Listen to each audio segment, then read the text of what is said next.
안녕하세요. 금일은 렌즈 운반선 건조 시장의 향후 전망을 전달드리겠습니다.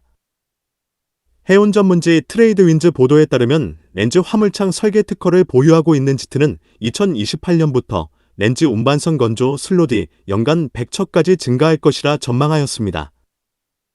전 세계 렌즈 운반선 건조를 위한 슬롯은 연간 70척이 있으며 최근 몇 년간 중국 조선소는 렌즈 운반선 건조 가능한 조선소 확대함에 따라 2026년까지 85개까지 증가할 전망입니다.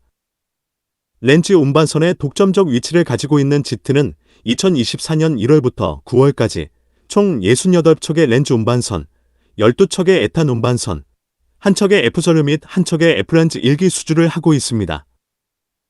이 같은 시장 상황의 지트는 2024년 9개월 매출은 4억 6,500만 유로로 55% 증가했습니다. 지트사에서 개발한 멤브레인 단열 시스템은 두 가지 방식인 네노 96과 마크3이며 이것의 모든 특허 권자는 지트사입니다. 렌즈 선박의 멤브레인 컨테인먼트 시스템 마크3, NO 96의 특허 권자인 지트는 전세계 멤브레인 타입의 렌즈 선박 발주 시 계약가의 약 5%를 로열티로 수취하는 것입니다.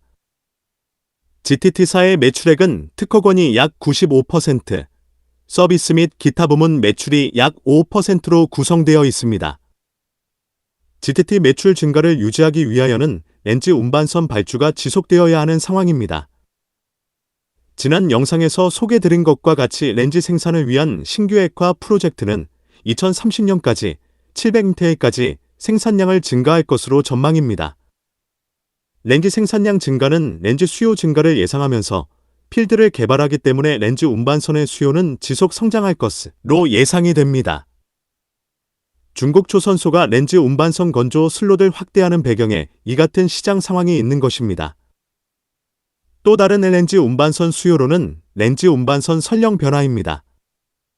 렌즈 운반선의 선령을 보면 10년 내에 선령 20년 이상 되는 렌즈 운반선은 300척 이상으로 늘어나고 25년이 넘는 선박은 200척에 달하게 될 것입니다.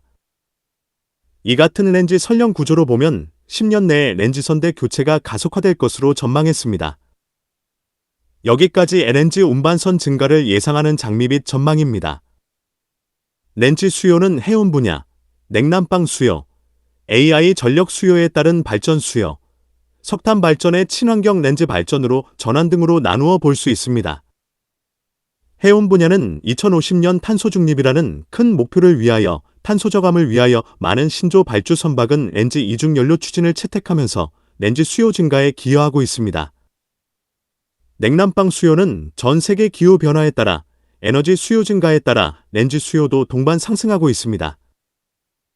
AI 전력 수요에 따른 발전 수요는 AI 데이터 센터의 전력 수요를 충족시키기 위하여는 단기적으로 렌즈 발전에 의존할 수밖에 없을 것입니다. 핵발전소 건립을 위하여는 환경적 제약과 건설 기간 등의 문제로 단기간에 AI 전력 수요를 충족시킬 수 없는 것입니다. 석탄 발전의 친환경 렌즈 발전으로 전환은 아시아 지역에서 더욱 증가할 것으로 예상되는 바 렌즈 수요 및 렌즈 운반선의 수요도 증가할 것으로 예상이 됩니다. 렌즈 선박 건조 및 수요 시장은 지속 성장을 하면서 중간중간 변곡점은 있을 수 있지만 결국은 상승세는 지속될 것으로 전망됩니다. 지대 수익 구조 및 중국 조선소의 렌즈 운반선 건조 슬롯 확대는 당분간은 수익 실현에 큰 문제는 없지 않을까 싶습니다. 이 같은 시장 상황에 한국 조선소의 렌즈 건조 물량에는 위협이 될 것으로 예상이 됩니다. 선박, 해양 관련 산업 및 기술에 대한 궁금한 점이 있는 분들은 아래의 카페로 방문을 하시면 많은 정보와 도움을 받으실 수 있을 것으로 생각합니다. 감사합니다.